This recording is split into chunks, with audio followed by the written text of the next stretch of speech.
வணக்கம் அன்பு மக்களே. இந்த பதிவில் நாம் பார்க்க இருப்பது 2025ஆம் ஆண்டு துலாம் ராசி பலன் பாகம் 2.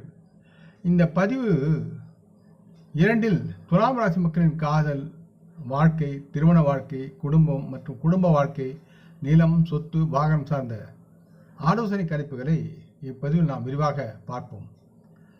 முதலில் துலாம் ராசி மக்களின் காதல் வாழ்க்கை. துலாம் ராசி மக்களின் காதல் உறவுகளின் கண்ணோட்டத்தில் பார்க்கும்பொழுது துலாம் ராசி மக்கள் 2025ஆம் ஆண்டு ஒரு கலவையான பலனை பெற்று வாழ்வார்கள். சில சந்தர்ப்பங்களில் துலாம் ராசி மக்களின் முடிவுகள் மற்றும் சற்று பலவீனமாக இருக்கலாம். ஆண்டின் தொடக்கத்திலிருந்து மார்ச் மாதம் வரை 5ஆம் வீட்டின் சனியில் தாக்கம் இருக்கும். சனி பகவான் தனது சொந்த ராசியில் இருந்தாலும் சனி ஒரு மந்தமான கிரகம் மற்றும் 5ஆம் வீட்டில் இருப்பது காதல் உறவுகளில் மந்தமான உணர்வை அவர் கொண்டு வந்து சேர்ப்பார். காதல் வாழ்க்கை என்பது மிகவும் சுவாரஸ்யமாக உங்களுக்கு இருக்காது என்பதை இது குறிக்கிறது. இருப்பினும் தங்களின் காதல் உறவில் சில நேரங்களில் மன அழுத்தம் ஏற்படலாம். எனவே அன்பில் கவனம் செலுத்துவதை விட நீங்கள் ஒருவருக்கொருவர் தங்களின் குறைபாடுகளை வெளிப்படுத்த முயற்சி செய்யாமல் உறவுகளை பரஸ்பரம் அந்யோன்யத்துடன் வாழ்வதற்கு உண்டான வழிகளில் செயல்படுங்கள், நலமாக இருப்பீர்கள். இது உண்மையில் நடந்தால் இதை தடுப்பது முக்கியம். மார்ச் மாதத்திற்கு பிறகு 5ஆம் வீட்டில் சனியின் தாக்கம் குறையும். எனவே பழைய தவறான தொடர்புகள் மற்றும் பிரச்சனைகள், கருத்து வேறுபாடுகள் யாவும் அகற்றப்படும். அதே நேரத்தில் மே மாதத்திற்கு பிறகு ராகு பகவான் 5ஆம் வீட்டில் நுழையும் போது சில தவறான தொடர்புகள் தொடங்கலாம் மீண்டும். அதனால் மனமாற்றங்கள் ஏற்படலாம். இவை அனைத்திலும் ஒரு நீண்ட உண்மை கூடு என்னவென்றால், மே மாதத்தின் நடுப்பகுதிக்கு பிறகு குரு பகவானின் செல்வாக்கு 5ஆம் வீட்டில் வெளிப்பட தொடங்கும். அவருடைய அம்ச பார்வை 5ஆம் வீட்டில் வெளிப்பட தொடங்கும் சமயத்தில் உங்களின் தம்பதிகளின் காதலர்களின் இந்த தவறான புரிதலின் காரணமாக ஏற்பட்ட சூழல்கள் யாவும் துடைத்து எறியப்படும். இது ஆண்டின் தொடக்கத்திலிருந்து மார்ச் மாதம் வரையிலான காலம் மோசமானது என்பதை குறிக்கிறது. ஆகவே இந்த 3 மாதங்கள் சற்று கவனமுடன் இருக்க வேண்டும் என்று கேட்டுக்கொள்கிறேன். மார்ச் முதல் மே வரை சாதகமான காலகட்டம். காதல் விவகாரங்களை பொறுத்தவரை மே மாதத்திற்கு பிறகு காலம் நல்ல ஒரு கலவையை தரும் சூழலே இருக்கிறது. அதாவது சில சிக்கல்கள் ஏற்பட்டாலும் சீக்கிரத்தில் வெளிப்படுவீர்கள். அதே நேரத்தில் அவை இறுதியில் தீர்க்கப்படும் சூழலும் இருக்கிறது. அடுத்து துலாம் ராசி மக்களின் திருமண வாழ்க்கை. துலாம் ராசியில் பிறந்தவர்கள், திருமண வயதை அடைந்தவர்கள் அல்லது வாழ்க்கை துணையை தீவிரமாக தேடுபவர்களுக்கு இந்த ஆண்டின் பெரும்பகுதி நல்ல அதிர்ஷ்டத்தை தரும், துணையை தரும். நல்ல வரனை தேடி திருமணம் செய்து கொள்ளக்கூடிய சூழலும் இருக்கிறது. ஆண்டின் முதல் சில மாதங்கள் மிகவும் நம்பிக்கைக்குரியதாக தெரியவில்லை. மாறாக நிச்சயதார்த்தம் மற்றும் பிற விஷயங்களில் சிக்கல்கள் உருவாகும் சூழல் இருக்கிறது. அதாவது உங்களின் காதல் திருமணத்தின் ஆரம்ப கட்டங்கள் சற்று சவாலானதாக இருக்கலாம். இதன் விளைவாக துலாம் ராசி மக்களின் முன்னேற்றத்துக்கான வாய்ப்புகள் அதிகம் மேற்படிய முதல் 3 மாதங்களுக்கு இருக்காது. குரு பகவானின் பெயர்ச்சி நன்மை தரும் மற்றும் 5ஆம் வீட்டிலிருந்து சனியின் தாக்கம் முடிவடையும் போது ஆண்டின் 2ஆம் பாதையில் நீங்கள் சிறந்த முடிவுகளை காணத் தொடங்குவீர்கள்.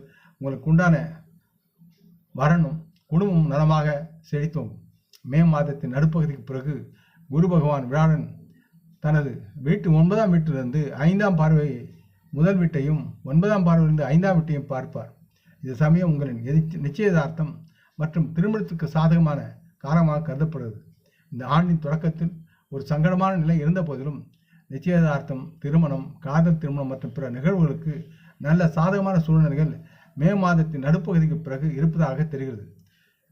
துலாம் ராசி மக்களின் திருமணத்தை பொறுத்தவரை ஆண்டின் முதல் சில மாதங்கள், குறிப்பாக மார்ச் வரை பலவீனமாக இருக்கும் சூழல் இருக்கிறது. மார்ச் மாதத்துக்கு பிறகு விஷயங்கள் படிப்படியாக மேம்பட தொடங்கும்.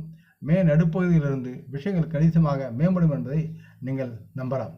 துலாம் ராசி மக்களின் குடும்பம் மற்றும் குடும்ப வாழ்க்கை பார்க்கும்போது குடும்ப விவகாரங்களை பொறுத்தவரை துலாம் ராசி பலன் 2025 படி ஆண்டின் முதல் சில மாதங்கள் சாதகமாக இல்லை. சனி பகவான் உங்கள் 2ஆவது வீட்டை 10ஆம் வீட்டிலிருந்து ஆண்டின் முதல் சில மாதங்களில் குறிப்பாக மார்ச் வரை பார்க்கிறார்.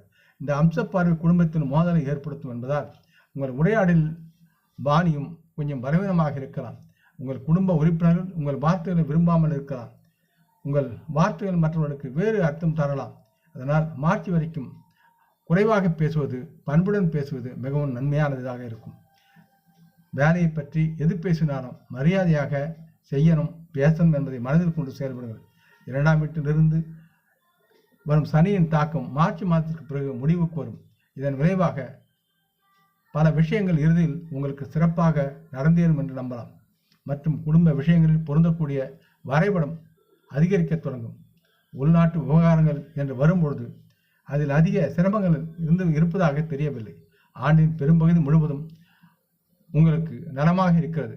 குரு பகவான் வியாழன் ஆண்டின் முதல் சில மாதங்கள் முழுவதும் 8ஆம் வீட்டில் இருந்தாலும் அவர் 9ஆம் பார்வையிலிருந்து 4ஆம் வீட்டை பார்ப்பார். இது உள்நாட்டு விவகாரங்களில் குறிப்பிடத்தக்க சிக்கல்களை ஏற்படுத்தாது என்றாலும் மே மாதத்தின் நடுப்பகுதிக்கு பிறகு குரு பகவான் வியாழனின் நிலையும் கணிசமாக மேம்பட்டு உங்களை அவர் ஆசீர்வதிப்பார். இது அனைத்து முயற்சிகளிலும் உங்களுக்கு நன்மை பயக்கும். அதாவது இந்த ஆண்டு உள்நாட்டு விவகாரங்கள் தொடர்பான, அதாவது குடும்ப விவகாரங்கள் தொடர்பான குறிப்பிடத்தக்க பிரச்சனைகள் எதுவும் ஏற்பட வாய்ப்பில்லை. அப்படியே வந்தாலும் அதிலிருந்து நீங்கள் வெளிவருவீர்கள். நலமாக குடும்பத்துடன் மகிழ்ந்து வாழ்வீர்கள்.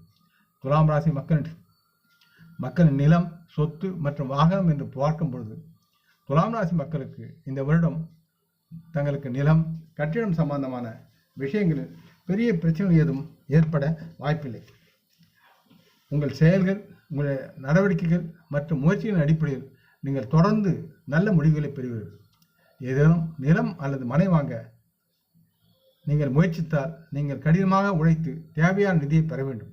மேலும் சொத்து மற்றும் கட்டிடத்துக்கான உங்கள் கனவுகளை நனவாக்க இது நேரம் சுபமாக இருக்கிறது.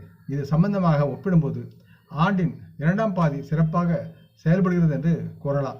அதாவது மார்ச் மாதத்திற்கு பிறகு உங்களுக்கு நல்ல நேரம் அமைகிறது. ஆண்டின் முதல் பாதி அருமையாக இருந்தாலும் சற்று பணப்பற்றாக்குறை ஏற்படும். 2ஆம் பாதியை ஒப்பிடும்போது இன்னும் சிறப்பாக இருக்கும். வாகனம் தொடர்பான விஷயங்களை பற்றி பார்க்கும்பொழுது இந்த விஷயத்தில் நீங்கள் சாதகமான முடிவுகளை பெறலாம். பெரும்பாலான நேரங்களில் சுக்கிரனின் சஞ்சாரம் உங்களுக்கு சாதகமான பலன்களை உருவாக்குகிறது என்று தெரிகிறது. கூடுதலாக குரு பகவான் வியாழன் 9ஆம் வீட்டுக்கு செல்லுவதும் சாதகமானதாக இருக்கிறது. இந்த அனைத்து காரணியின் காரணமாக உங்களின் ஆழ்ந்த விருப்பத்தின் முழு அளவில் உங்கள் வருமானத்தில் புதிய வாகனத்தை நீங்கள் வாங்கி அனுபவிக்க முடியும். 2025 துலாம் ராசி மக்களுக்கான பரிகாரம் என்பது தேவைப்படும் உங்களுக்கு ஆத்மார்த்த நண்பர் அல்லது வகுப்பு தோழருக்கு உங்கள் திறனுக்கு ஏற்றவாறு உதவுங்கள். அவர் மனம் மகிழும் வகையில் செயல்படுங்கள். யாவற்றும் நலமாக இருப்பார். இறைச்சி, மது மற்றும் ஆபாசம் போன்றவற்றை தூர இருந்து தள்ளி வையுங்கள். அது உங்களுக்கு உடலுக்கும்